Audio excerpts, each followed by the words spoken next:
Well, it's time to inspire you out there at home with our talk on small business, on the Small Business Friday, of course, the initiative that was started off by Nedbank last year. And we're chatting to Bridget Richardson, who's the owner of Love Letters Stationery, a very, very specialized bespoke stationery supplier. And it's great to have you here with us. How are you this morning? Fine, thanks, and you? Great stuff. Now, my first question is always this. You could have chosen to take the normal road, use your talent and your qualification to do a normal job, but then you decided to rather get into the heat of the kitchen, so to speak, and take on your own business. Why? Well, I think it's very rewarding to work for yourself. I think I reached a certain age where I actually didn't want to work for somebody else anymore.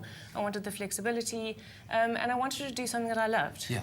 How did you identify that opportunity in the market, though? Because I think there are numerous opportunities out there for entrepreneurs to be making money and being their own bosses, but how did you come about yours? It was sort of by accident in a way, because I was making I was looking for a special gift for a friend of mine, and I was specifically looking for some personalised stationery for her. And I couldn't find anything in our local market that was affordable. Yeah. So with a background in design, I decided to create my own for her, and they were so well received.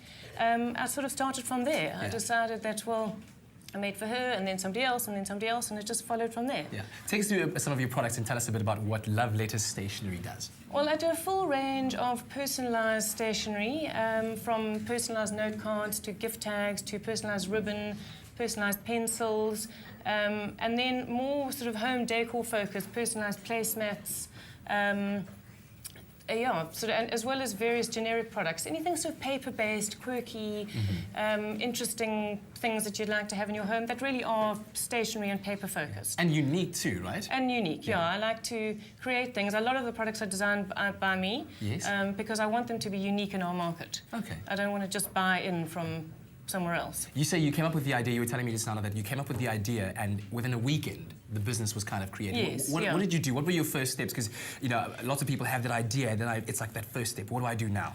Well, I think you just got to get on. I mean, look, my first step was just to design a range of stationery. So I started off with just personalised note cards. Yeah. So in that weekend, I'd found my suppliers, I'd designed the packaging and the product and all the various designs, because with my products you can choose a design to go with your name, if you know what I mean.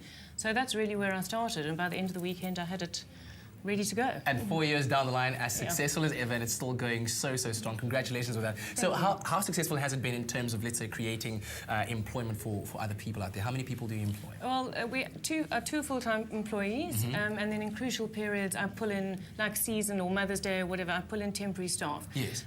But I actually outsource a lot of the sort of printing and manufacturing to other small businesses. Okay. So, probably 10 or 15 other small businesses will do the manufacturing on my product. Wow. So I outsource a lot of it rather than having it in-house. So you're using your business to empower other small businesses out there. Brilliant. Now, tell me about this. It sounds like it's all been rosy and, look at the stationery, all colourful and whatnot, but what have been some of the challenges in your path and how have you overcome them? Okay. Going off on your own it's a lot of hard work and it is challenging.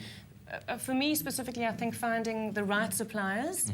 I don't have just one supplier. As I say, I've got loads and loads of suppliers. Finding the right suppliers who can produce a product to the quality that I require. Yes. And maintaining those relationships with those suppliers. You often just find people will automatically say no if you want something a little bit different. But I've managed to get amazing suppliers who've worked with me to create these. So that was a major thing. Obviously, you managing your cost is always a big thing in your own business. Yeah. And getting your name out there. It's a lot of hard work. Well, really appreciate having you here. Thank you very much for joining us. And we'll have your details on our website, expressoshow.com, as well as our Facebook page on how you can get a hold of Love Letters Stationery. And we want to encourage you, as the public out there, to vote for small business by voting with your heart and supporting a small business. Vote with your feet and visit a small business. Also, vote with your wallet and buy or use the services of a small business.